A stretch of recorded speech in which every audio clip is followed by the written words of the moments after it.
And over the course of the pandemic, we've covered the emergence of long COVID, where some people who contract the virus are left with lingering symptoms and complications, often for months. One sufferer has been trying to help others by creating a podcast exploring the condition.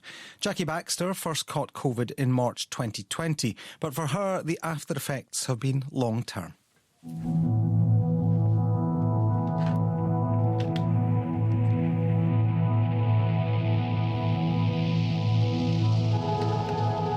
Hello and welcome to the Long COVID podcast. I'm Jackie Baxter and I'm really excited to bring you today's episode. The shortness of breath thing, when my partner called paramedics, that was really scary. And I think at that point I thought, oh wow, this is obviously hitting me in a way that it wasn't really supposed to. You know, I was barely supposed to notice it if, what we were being told was to be believed. And then as time kind of went on and things didn't start to improve, after a couple of weeks, I'm thinking, well, hang on, I should be better by now, but I can't get out of my bed. Like looking back, we now know that there were so many other people in the same position, but at the time I felt like it was just me.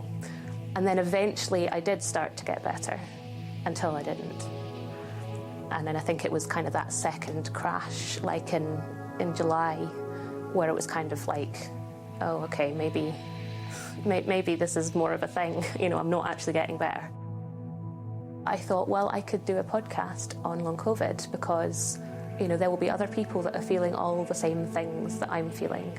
Different sorts of people that might be able to help, or at least to give people something to do. At that point, I'd been lying like a lump in my bed or on the picnic rug in the garden for about 7 weeks, I think.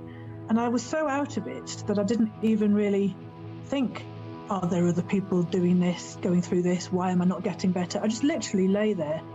There's quite a lot of frustration amongst the sort of long COVID community at the lack of government response. I mean, there has now been funding that has been announced. We've invested £5 million in, I think, 56 rapid research projects into long COVID, because we need to do the work to understand long COVID better before we can set up specialist clinics.